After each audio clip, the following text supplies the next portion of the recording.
King Charles had long accepted that the crown would demand difficult choices, personal sacrifice, and moments of profound isolation.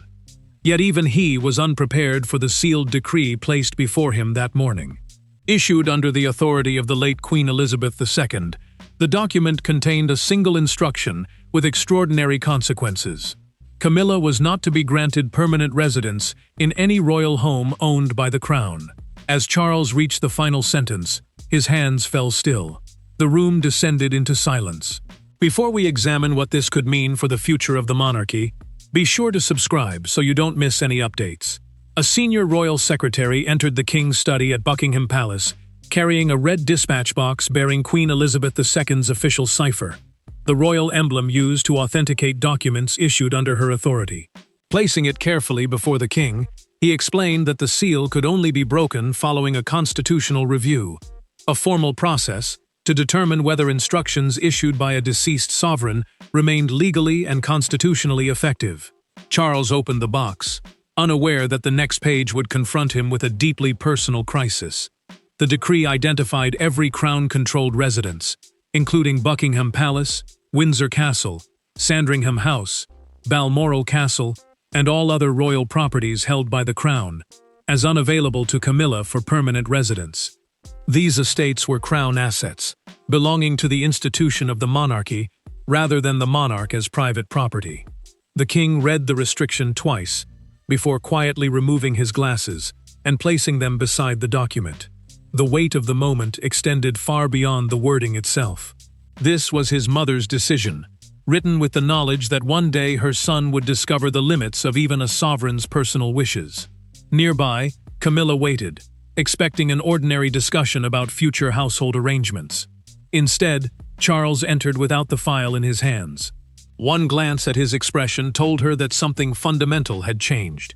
She asked what had been decided. He tried to answer, but no words came. A handwritten clause intensified the significance of the decree. It stated that no reigning sovereign could privately revoke the order. Any attempt to challenge it would require consideration by a crown council, a formal body responsible for reviewing matters affecting royal authority. With its ruling permanently entered into the constitutional record, Charles immediately asked who else had seen the document. The secretary replied that Princess Anne and Prince William had been appointed as custodians, entrusted with safeguarding the decree and ensuring that its provisions were carried out. Before the king could fully explain the situation to the queen consort, Princess Anne arrived and requested a private meeting with her brother. In her possession was a second sealed envelope, also written in their mother's hand. At that moment, Charles realized the first decree had revealed only part of a much larger story. This was no longer simply about where Camilla could live. It placed the king in an impossible position, caught between the woman he had spent decades defending and family members now entrusted with upholding the late queen's final instructions. For Charles, this was never merely a disagreement over residences, ceremonial privilege, or access to royal estates. The decree reached into the most private corner of his life. It challenged the future he believed he had finally secured, after years of public scrutiny and personal controversy. For Camilla, the implications were equally profound. She could continue to stand beside the king in public life, fulfilling every official duty expected of a queen consort. Yet the late queen's instruction ensured that the monarchy's most historic residences would never fully acknowledge her as belonging within their walls. Every royal residence carried memories for Charles. Windsor represented his childhood, his parents, and the decades in which the prospect of succession often felt like an obligation rather than a privilege. Balmoral held memories of family summers, private conversations, and the final chapters of a mother's reign whose influence appeared to extend beyond her lifetime. These were far more than historic buildings. They were places that had shaped the identity of the monarch himself, making the decree feel less like an administrative directive and more like a deeply personal verdict, woven into the very fabric of the institution. Camilla understood that her place within the royal family had always depended on more than titles alone. While the queen consort is the spouse of the reigning monarch, that position does not automatically confer personal ownership or permanent rights over crown property. Her acceptance within the institution had been gradual, strengthened by Charles's unwavering support and reinforced over time by the monarchy's measured acceptance. Now, a single document appeared to place that progress in question. In the privacy of the sitting room, Camilla looked directly at the king. "Which houses?" she asked. Charles hesitated. He turned toward the window, composed himself, and then spoke each name deliberately. Buckingham Palace, Windsor Castle, Sandringham, Balmoral. Each residence carried the weight of another loss. Camilla remained silent, listening until the final name had been spoken. Before Charles offered any further explanation, she understood the full significance of the decree. This was not a temporary measure or a matter awaiting review. It represented a permanent boundary. Camilla did not cry. She reached calmly into her handbag, withdrew a palace key, and placed it on the table between them. Then came a simple question. Would the remaining keys also have to be surrendered before the end of the day? It was not an emotional outburst or an act of defiance. It was measured, practical, and unmistakably final. Yet that restraint struck King Charles more deeply than any display of anger could have. Princess Anne saw the decree through a very different lens. In her view, it was never about personal punishment. It was designed to safeguard crown property, prevent future inheritance disputes, and eliminate competing claims once her brother's reign had ended. To Anne, the document was a constitutional safeguard, not a personal rebuke. Prince William, however, found himself caught between duty and family. In a private conversation with Catherine, he acknowledged that enforcing the decree could inflict profound emotional damage on his father. But he also recognized the constitutional risk of ignoring one of Queen Elizabeth II's final directives. For the future king, the dilemma was stark. Loyalty to family could not come at the expense of public trust in the institution of the monarchy. It was Catherine who noticed a brief handwritten note attached to the decree. One line referred simply to the Windsor incident as the event that had made such restrictions necessary. That discovery raised an uncomfortable question. If the family wanted to understand why Queen Elizabeth had authorized such an extraordinary measure, they would first have to confront the private episode they had spent years avoiding. The decree had not emerged from vague concerns or distant royal disapproval. Its origins lay in one private evening inside Windsor Castle, when what began as an ordinary family discussion became a defining turning point. Only 4 people were present. No official minutes were recorded. The doors remained firmly closed. Yet by the following morning, the late Queen had summoned her private secretary and instructed that a formal order be drafted, one that would eventually confront her eldest son. The meeting took place after a family memorial service, when Queen Elizabeth invited Charles, Camilla, and Anne into her private drawing room. The atmosphere remained heavy with grief, and no one anticipated that a practical conversation would expose such deep divisions. The Queen wanted certainty over the future of royal residences after her death. Crown properties, she reminded those present, belonged to the institution of the monarchy. They were never intended to become personal assets that could be transferred according to individual wishes. Camilla listened carefully before posing the question that altered the course of the discussion. She asked whether, if she outlived Charles, she would retain a permanent private suite at Windsor and continued access to Balmoral. According to those present, the Queen's reaction was immediate. She did not interpret the request as a matter of personal security.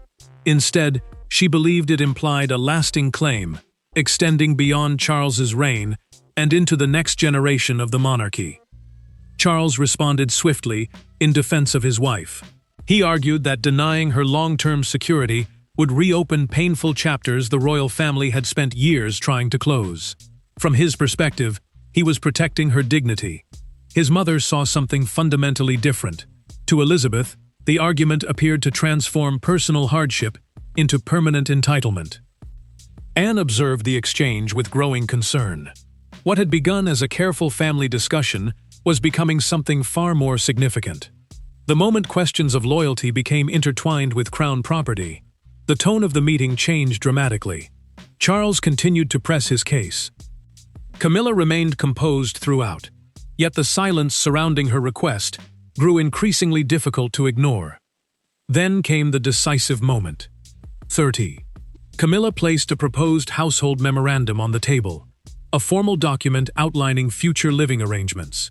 The memorandum listed Windsor, Balmoral, and several other royal residences for her continued personal use. Queen Elizabeth examined the document in silence. She closed it without signing, slid it back across the table, and delivered a clear conclusion. The homes of the crown, she said, could never become compensation for past suffering. The meeting ended without agreement, but the consequences had already been set in motion. Later that evening, the Queen summoned her private secretary and issued documented instructions to prepare a binding decree preventing Camilla from acquiring permanent residency in Crown-controlled properties. Anne witnessed the instruction being given. William was later entrusted with responsibility for safeguarding the document as part of the future succession. Now, Anne held the second envelope, her mother's private explanation addressed to Charles. Its contents had the potential either to ease years of resentment or to confirm that the events at Windsor had permanently altered the Queen's judgment. When Anne finally placed Elizabeth's letter before her brother, the Windsor dispute ceased to be a matter of history. It became an immediate and deeply personal confrontation. Charles ordered every aide to leave the room before Anne broke the seal. No courtiers remained to soften the exchange. No senior officials stood ready to redirect the discussion. For the first time, there was no ceremonial distance between the king and his sister. Only two members of the royal family, facing the consequences of decisions made years earlier. Charles demanded to know why Anne had kept the decree hidden for so long. Her reply was immediate and unwavering. She had not concealed it from him, she said. She had protected their mother's final authority from everyone, including the king himself. Behind closed doors, the atmosphere shifted completely. Charles and Anne sat opposite one another in a private chamber at Buckingham Palace. Between them lay the decree, while Queen Elizabeth's letter remained unopened. The document carried the full weight of royal authority. It had survived the late Queen's death because she had deliberately written it to remain binding after the succession. Charles looked at the sealed envelope as though it contained yet another personal betrayal. Anne remained resolute. She explained that their mother had deliberately delayed disclosure because she believed any earlier revelation would invite pressure, private negotiation, and determined attempts to dilute her decision. Queen Elizabeth understood that, while emotions remained raw, her son would fight relentlessly to protect Camilla, and she intended to ensure that her final instructions could not be undone. She had long understood that when personal devotion becomes intertwined with political authority, it creates a force few are willing to confront. Charles pushed back his chair and turned directly toward his sister. He accused Anne of standing beside him through state ceremonies, memorial services, and family occasions, while knowing his marriage would eventually face this reckoning. He demanded to know how long she had intended to keep the truth from him. The king's anger dominated the room. Yet beneath that anger lay a deeper sense of betrayal, the belief that everyone had acted to protect the institution of the crown while leaving him exposed. Anne answered with measured restraint. Loyalty, she said, had never meant defying the sovereign who then held the authority of the crown. But her composure soon gave way. She admitted that safeguarding their mother's secret had cost her years of closeness with Charles, because every conversation between them had been overshadowed by a truth she was forbidden to reveal. She then unfolded the letter and read directly from Queen Elizabeth's handwritten account. The late monarch made clear that she had never questioned her son's love for Camilla. Her concern was different. She feared that his personal devotion might blur the constitutional line separating the inheritance of the crown from the private future of his wife. Royal residences, she insisted, could never become symbols of personal affection. The most striking revelation came next. Elizabeth had anticipated that Charles would attempt to overturn her decision. That was precisely why she required William's involvement. In her judgment, only the future king possessed the authority to prevent the reigning monarch from making decisions driven by grief rather than constitutional responsibility. The decree, therefore, had been drafted not only to restrict Camilla's position, but also to place firm limits on Charles himself. Charles rose immediately and declared that he would convene the Crown Council, the formal body responsible for reviewing major royal decisions, in an effort to overturn the restriction that threatened to force William into choosing between his father's wishes and his grandmother's final instructions. What had begun as a private family dispute had now moved into the machinery of the monarchy. The next decision would no longer rest with Charles alone. William entered the council chamber, fully aware that the choice before him could shape both his relationship with his father and the kind of sovereign he would one day become. Charles expected loyalty. Anne demanded duty. Camilla hoped for compassion.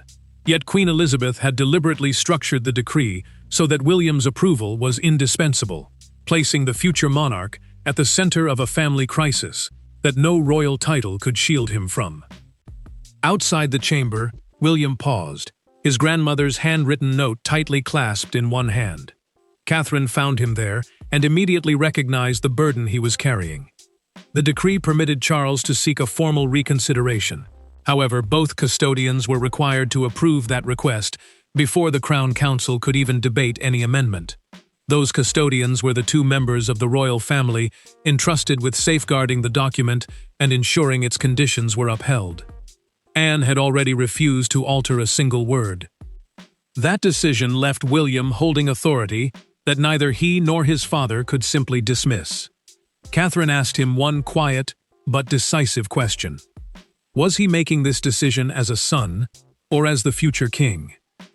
William lowered his eyes to the document before admitting that he could no longer distinguish where one responsibility ended and the other began. If he sided with Charles, he risked weakening the authority of Queen Elizabeth's final constitutional instruction. If he refused, he feared he might damage his relationship with his father beyond repair. As soon as the council doors closed, Charles appealed directly to him. The king argued that the decree effectively punished Camilla simply for outliving him. In his view, it condemned his wife to become a royal widow without a royal home, stripping her of the residences where she had stood beside him throughout years of public service. His voice remained disciplined, but the anxiety beneath it was unmistakable. He was defending not only Camilla's future, but confronting the reality of his own mortality.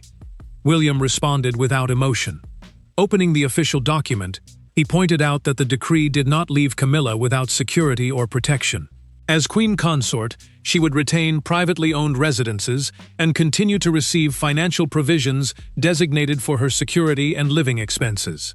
The restriction applied only to permanent control of properties belonging to the crown. William then revealed another safeguard embedded within Queen Elizabeth's order. Should Charles attempt to transfer any royal residence into private ownership for Camilla, the decision would automatically trigger review by trustees and government authorities. Those trustees were responsible for protecting crown assets, ensuring that no private arrangement could quietly bypass the decree. Anne watched her nephew closely. She recognized that the debate had moved beyond personal loyalty. It had become a question of preserving the constitutional integrity of the monarchy itself.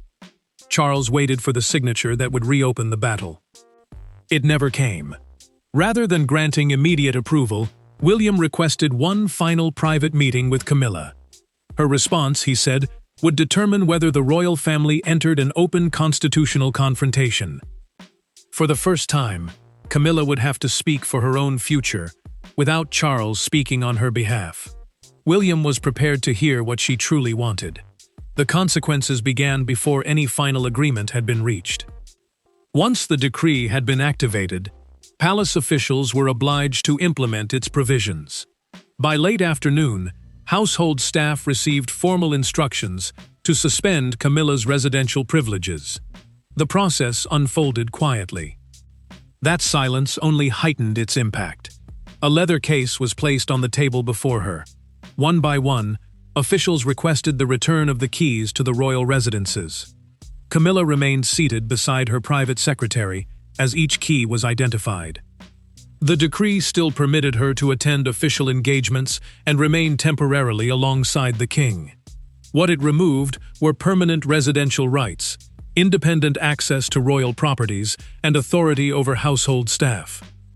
Residential privileges referred to the personal right to occupy and manage accommodation within crown-owned residences. She could still enter those homes as the king's consort. She could no longer claim them as her own. Across Windsor Castle, Buckingham Palace, Sandringham, and Balmoral, palace staff carefully separated Camilla's personal possessions from items belonging to the royal collection. The artworks, furnishings, and historic objects held in trust for the monarchy, rather than owned by any individual member of the royal family. Every inventory label carried symbolic weight. Some belongings would leave with her. Others would remain exactly where history had placed them, untouched by personal memory or marriage. Camilla listened in silence as each key was called. Windsor was surrendered first. Buckingham Palace followed. Then came Balmoral. For the first time, she hesitated. That single key represented far more than access to a residence. It symbolized years of cautious acceptance, private summers within the royal fold, and the belief that Camilla had finally crossed a threshold once firmly closed to her. She tightened her grip for a moment, before placing it calmly into the leather case, offering no objection. Before officials had finished cataloging the contents, King Charles entered the room. With a brief instruction, he dismissed every member of staff, leaving only the two of them. His eyes settled first on the case, then on his wife. Breaking the silence, the king offered an apology. Camilla's response was measured but unwavering. An apology, she said, could not erase the deeper reality. Queen Elizabeth II had prepared for this moment long before either of them imagined it would arrive. Then, another revelation emerged. Several rooms Camilla had believed were intended for her long-term residence had, in fact, never been formally allocated. Instead, they had remained under temporary household designation, a technical status allowing their use without granting permanent entitlement. It became increasingly clear that the late queen had not simply written instructions for the future. She had quietly enforced those limits throughout her reign, ensuring they remained in place without public attention.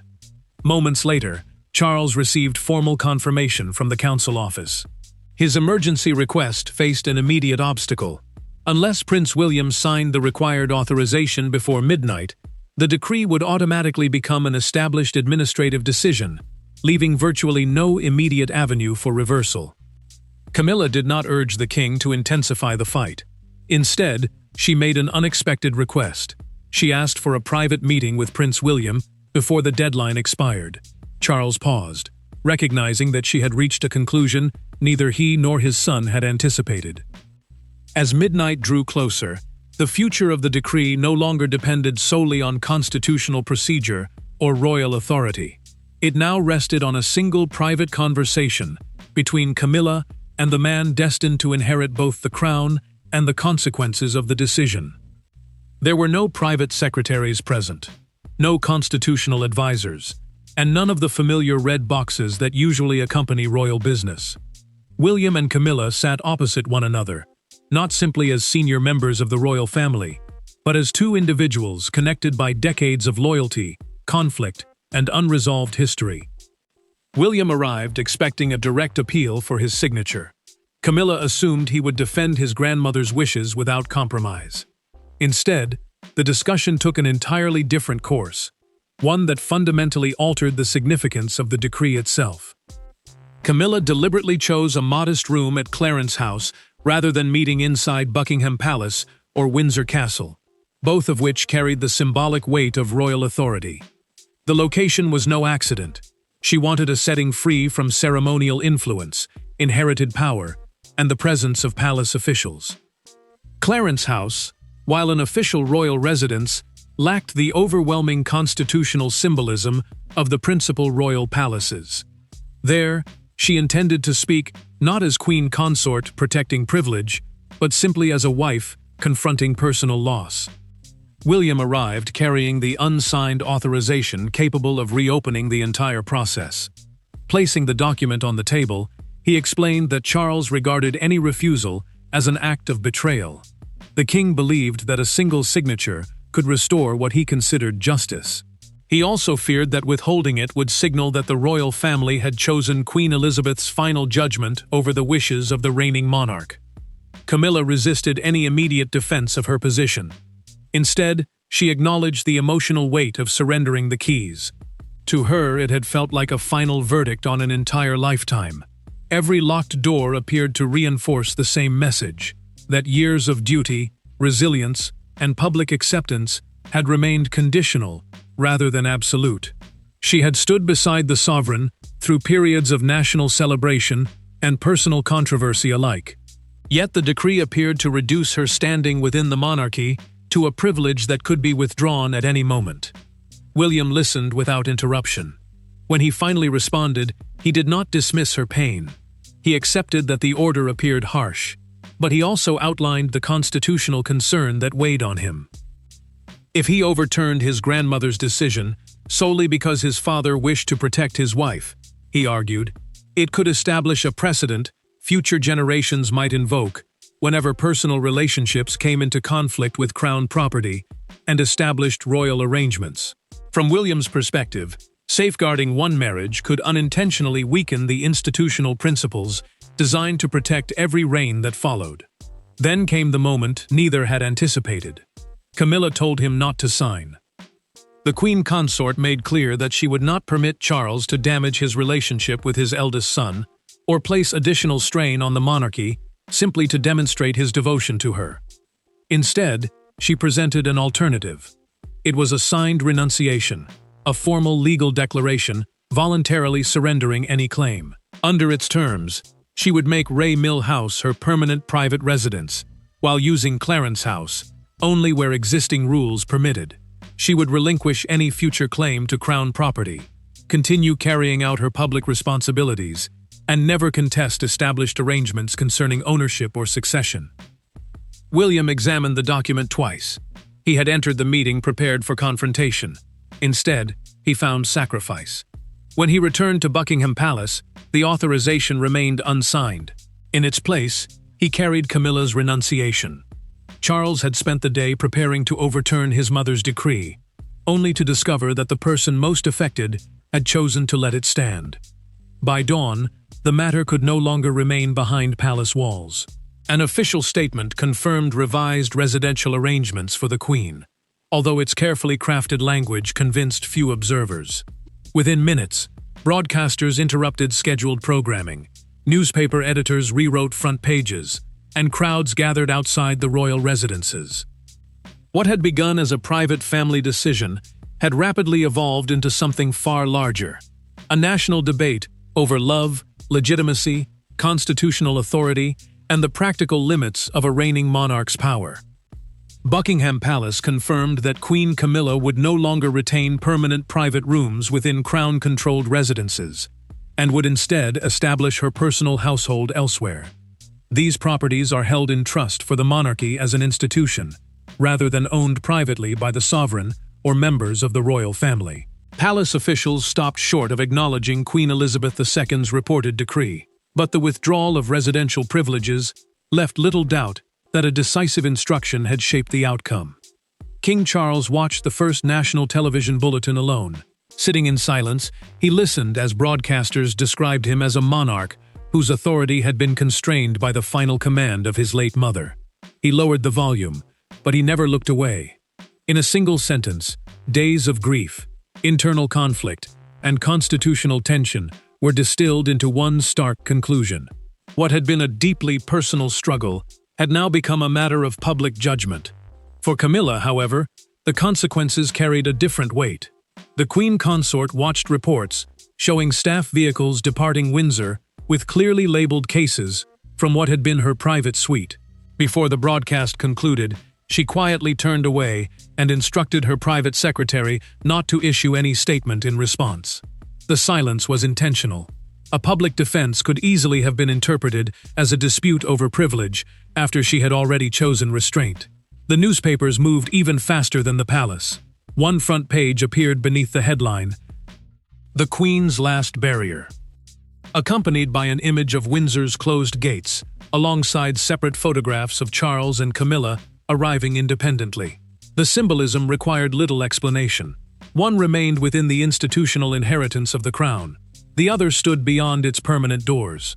Outside Buckingham Palace, crowds gathered behind the railings as debates spread across the country. Some praised Queen Elizabeth's foresight in preserving the constitutional boundary between the monarchy and private family interests. Others expressed sympathy for a husband forced to balance personal loyalty against royal responsibility. Then, A single handwritten card appeared against the palace gates. It read, "The crown belongs to history, but grief belongs to people." Television networks repeated the message throughout the day, and it quickly became the defining expression of public sentiment. Prince William watched the coverage closely. He understood that silence could no longer shield the royal family from scrutiny. This was no longer simply a debate over Queen Camilla's entitlement to royal accommodation. The wider question had become whether King Charles could accept a constitutional limit on his authority, without allowing the dispute to fracture both his family and the institution he represented. With public opinion sharply divided, the king faced one final decision. He could challenge the reported decree, prolonging the controversy and deepening the divisions, or he could accept it, transforming personal disappointment into an act of constitutional duty. The nation had already witnessed the division.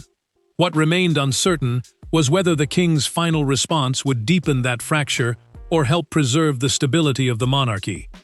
Charles returned to the same study where the decree had first been presented.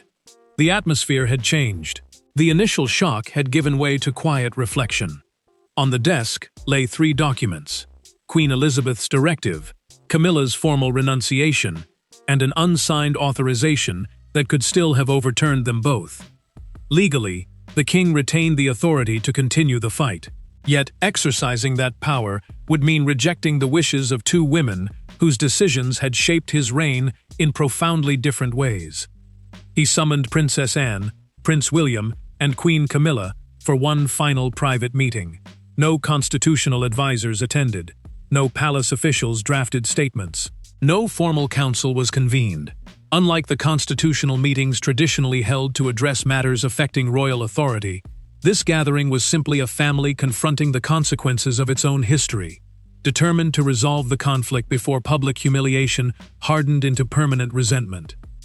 After a long silence, the king accepted that Queen Elizabeth's decree would remain fully in force.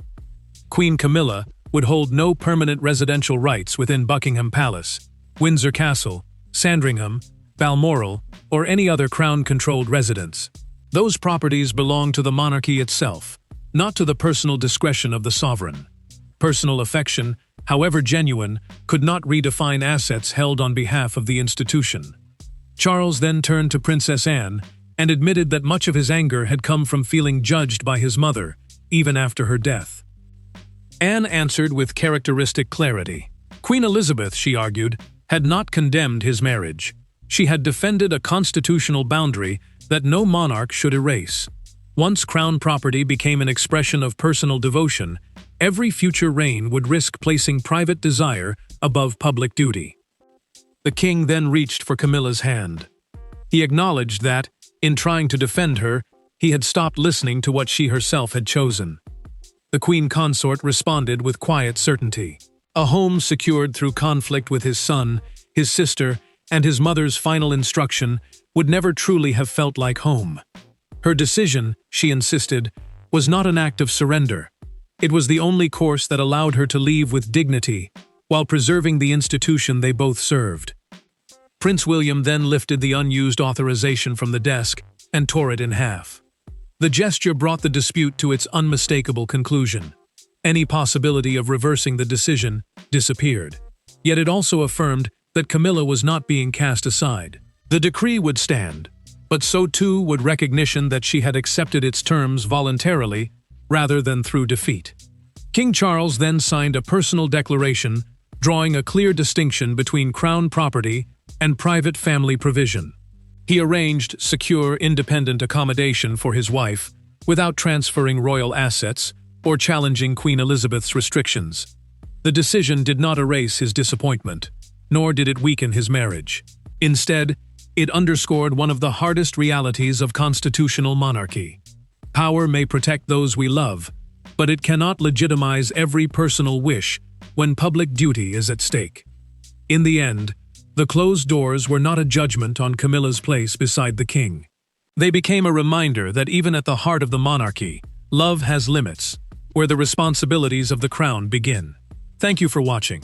If you found this analysis insightful, please like the video, subscribe to the channel, and join us next time for more in-depth coverage of the stories shaping the British monarchy.